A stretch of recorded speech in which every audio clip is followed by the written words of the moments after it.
Je sais que les questions de transport et les questions de mobilité vous intéressent, et la preuve, c'est que vous êtes venus nombreux et nombreuses à cette réunion.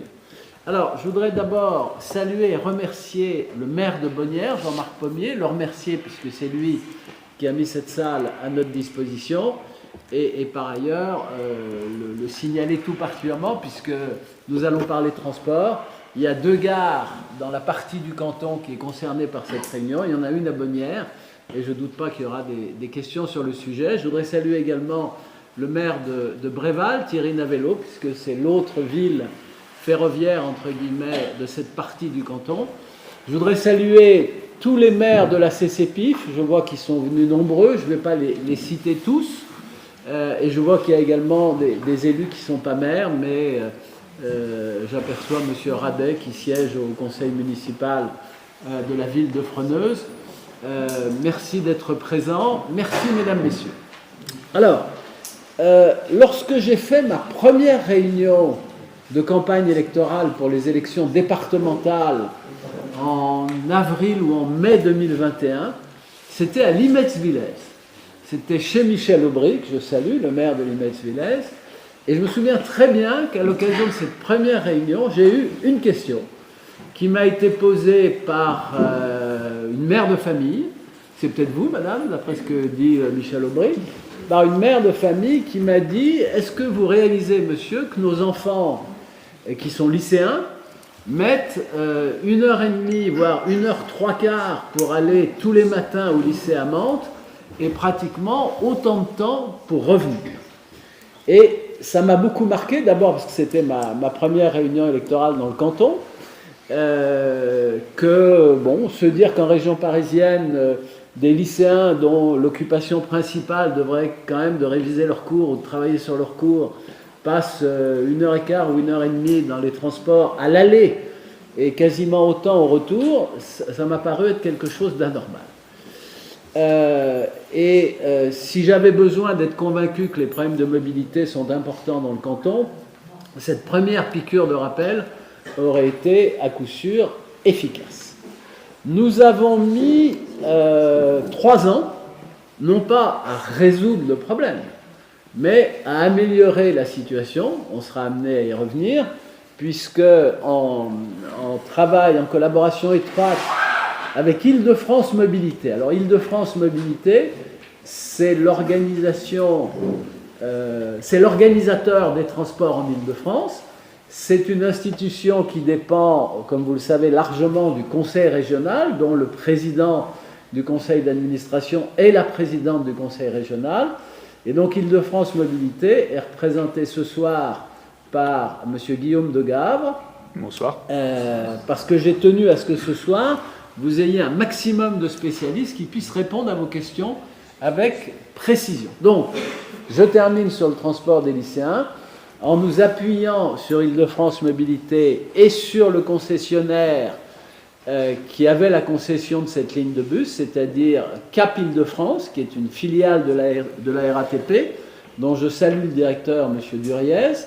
Nous avons, en concertation évidemment avec les élus, nous avons, depuis la dernière rentrée scolaire, raccourci, alors sans doute pas suffisamment, mais nous avons commencé à raccourcir les délais de transport des lycéens, tout simplement en faisant en sorte que le passage par Bonnières soit simplifié, ne donne pas lieu à un changement de bus, ou qu'en tout cas, les temps de passage soient réduits.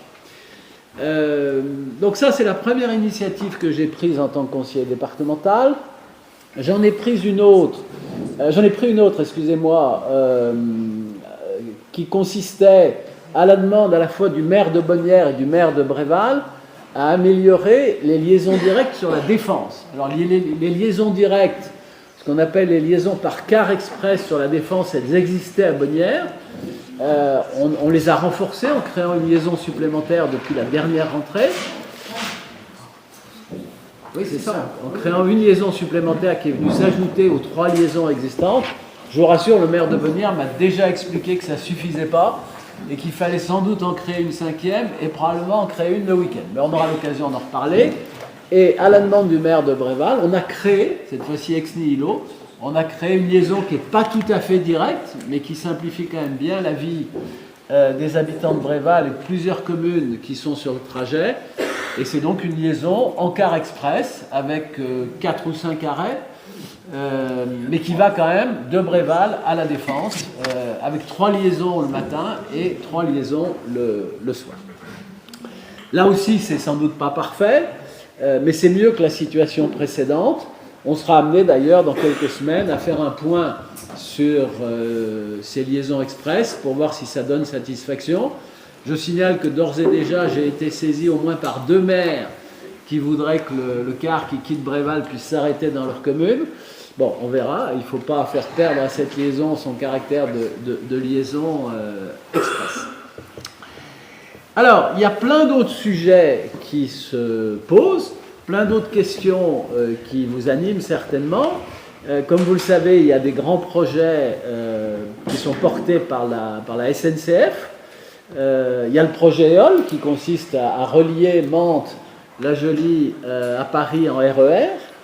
Il y a le projet de ligne nouvelle Paris-Normandie qui est un projet qui suscite beaucoup de polémiques, beaucoup de craintes, d'appréhension, non seulement chez les maires mais également chez les habitants de plusieurs communes du canton.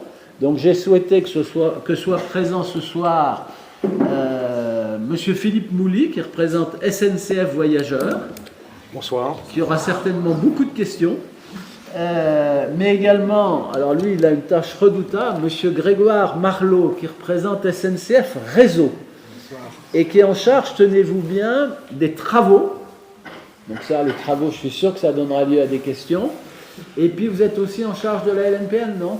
Oui, alors, ouais, voilà. Personnellement, mais d'accord, mais je peux répondre. En tout cas, votre maison est en charge de la LNPN.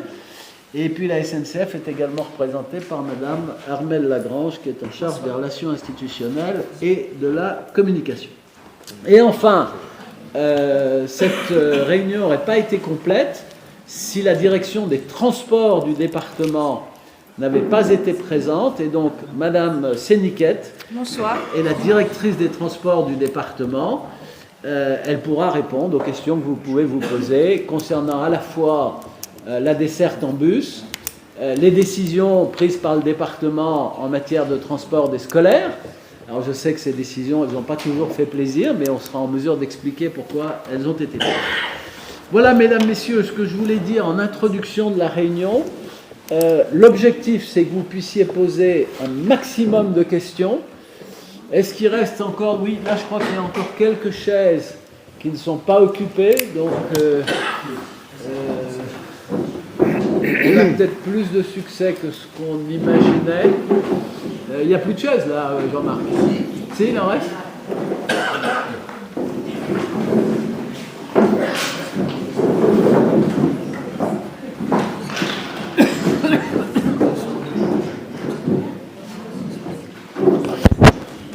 Alors, je vais poursuivre mon introduction en évoquant d'un mot 2 grands projets qui sont des projets structurants pour notre territoire, qui sont le projet EOL et le projet de la ligne nouvelle Paris-Normandie. D'abord, le projet EOL. Le projet EOL, c'est le projet qui consiste à prolonger jusqu'à Mantes-la-Jolie la ligne E du RER. Et donc à faire en sorte que Mantes-la-Jolie soit desservie par un RER, avec donc normalement, au départ de Mantes-la-Jolie, toutes les 10 minutes ou tous les quarts d'heure, une rame de RER qui part sur Paris. Alors attention, elle n'est pas directe, contrairement au car express qui assure directement la desserte de la Défense. C'est un RER qui va s'arrêter dans plusieurs gares tout le long du chemin, si j'ose dire, en direction de Paris et inversement. Mais évidemment, c'est un projet qui intéresse beaucoup les habitants de la plaque mantoise parce qu'ils se disent on pourra arriver en gare de Mantes sans se demander si notre train est à l'heure ou si nous-mêmes on ne va pas rater le train, puisque si on le rate, c'est pas grave, 10 minutes après, on aura un autre départ des rames RER. Alors, ce projet, il rencontre des difficultés. Il rencontre des difficultés techniques, et notamment, mais on pourra vous l'expliquer plus en détail, des difficultés d'écriture de logiciels, à la fois pour la commande centrale en gare de Mantes, Je dis ça avec mes mots, qui sont peut-être pas... C'est très bien. Bon. Et également pour le fait de faire coexister sur des voies parallèles des trains classiques avec les rames de RER. Donc ça n'a pas l'air comme ça, quand je vous le dis comme ça paraît l'évidence, mais en pratique, c'est pas si simple que ça. Et donc l'écriture du logiciel du projet EOL se heurte à des difficultés. Moi, je pense que dans la vie, quand les grands services publics rencontrent des difficultés, il vaut mieux qu'ils les assument dans la transparence. Donc ça veut dire concrètement que les travaux d'infrastructure du projet EOL seront terminés fin 2026 ou début 2027. Et combien de retard? Je vais répondre à cette question. Initialement, on nous les avait annoncés pour fin 2024. Donc il y a au moins 2 ans de retard.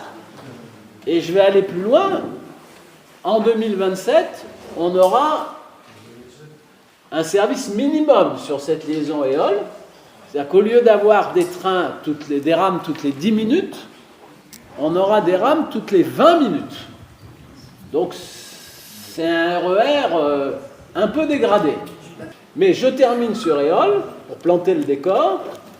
EOL, ça sera donc 2027 avec un début de service, et puis ça devrait être 2030 avec un service normal. Ça présente, je vous le signale, ça présente pour les habitants de Bonnières, j'introduis les sujets, puis après ils seront traités très en détail par les personnes qui m'entourent et qui sont beaucoup plus compétentes que moi. Ça présente quand même un avantage, le retard du projet EOL. Oui, c'est que nos amis normands avaient annoncé haut et fort que quand le projet EOL fonctionnerait, les trains normands ne s'arrêteraient plus en gare de Bonnières, en gare de Rosny, et même pas à Mantes, oui. Mais déjà, ils devaient s'arrêter quand il y avait des problèmes, ils ne s'arrêtaient pas. Donc, tant qu'EOL n'est pas en service, ce problème de l'arrêt des trains normands se pose avec moins d'acuité, mais on répondra aussi à vos questions sur ce sujet, parce qu'on sait qu'ici, c'est un sujet très important. Donc voilà ce que je voulais dire sur EOL, mais mon propos liminaire sera complété par les représentants de la SNCF, notamment, ou d'Île-de-France Mobilité. Deuxième sujet, la ligne nouvelle Paris-Normandie. Cette ligne nouvelle, elle comporte 2 tronçons. Un tronçon Paris-Mantes, qui n'impacte pas directement le canton de Bonnières, et puis un tronçon Mantes-Évreux, qui lui est susceptible d'impacter plusieurs communes du canton de Bonnières. Alors je ne vais pas les citer toutes, mais dans les communes qui peuvent être concernées, il y a Bréval, il y a les 2 communes de Saint-Hillier, il y a peut-être Le Mois, il y a peut-être Cravant. Bon. Ce projet, il est aujourd'hui à l'arrêt. Il est aujourd'hui à l'arrêt. Moi, je représente le département dans le comité de pilotage de ce projet. Ce comité de pilotage ne s'est réuni qu'une seule fois au mois de mars de l'année 2024. Il ne s'est pas réuni depuis et il est à l'arrêt. Et il est à l'arrêt pour une raison très simple. C'est qu'au moment où on se parle, l'État n'a pas les moyens de financer ce projet. Il n'a pas les moyens de financer ce projet. Donc on peut tirer des plans sur la comète, on peut discuter à l'infini des avantages et des inconvénients de ce projet. Moi je vous dis que ce projet, il est aujourd'hui à l'arrêt, et qu'en tout état de cause, sur la partie qui nous concerne, c'est-à-dire sur le segment qui va de Mantes à Évreux, c'est à l'échéance 2040, au mieux, qu'est envisagée la réalisation de ce projet. Donc on peut en discuter ce soir. Vous avez ici les meilleurs spécialistes du sujet. Enfin, en termes d'impact sur votre vie quotidienne, le moins qu'on puisse dire, c'est que l'échéance est assez lointaine. Voilà ce que je voulais dire en introduction. J'ai oublié de mentionner, j'ai eu tort, j'ai oublié de mentionner que dans les améliorations que nous avons apportées à la question des mobilités sur cette partie du canton, figure également la décision que nous avons prise en 2022 et qui est devenue effective à la rentrée 2022, si j'ai bonne mémoire, qui a consisté à créer sur le territoire de la communauté de communes des Portes de l'Île-de-France un système de transport à la demande, dont le concessionnaire est la filiale de la RATP, donc Cap Île-de-France. Ce système fonctionne donc depuis 2 ans et demi. Il est perfectible. Nous en sommes bien conscients. Il y a des difficultés sur les réservations. Il y a des difficultés de disponibilité de véhicules. Et nous nous sommes réunis tous ensemble avec tous les maires de la CCPIF, ainsi qu'avec Île-de-France Mobilité et avec le concessionnaire. Et nous envisageons des améliorations à ce dispositif. Et je pense que le représentant de Cap Île-de-France pourra en dire quelques mots. L'objectif, c'est que les réservations soient plus faciles. L'objectif, c'est qu'il y ait plus de véhicules avec plus de place et que donc vous puissiez utiliser ce service dans les meilleures conditions. Et je pense qu'à la rentrée de septembre, un nouveau service pourra s'appliquer qui devrait vous donner davantage satisfaction. Voilà ce que je voulais dire en introduction de cette réunion. Je pense que le plus simple, c'est peut-être que je passe la parole au représentant d'Île-de-France Mobilité, puisque, encore une fois, c'est l'autorité organisatrice des mobilités, c'est elle qui a une vision d'ensemble de la problématique des transports. Ce que j'ai dit en introduction n'offre qu'une vue très partielle des problématiques. Donc je vais céder la parole à M. Guillaume Degavre. Et puis ensuite, je pense que les représentants de la SNCF voudront s'exprimer. Ou répondre à des questions. L'objectif, c'est que vous puissiez poser des questions. Voilà. Donc, j'ai suffisamment parlé et je laisse la parole à M. Guillaume Degavre.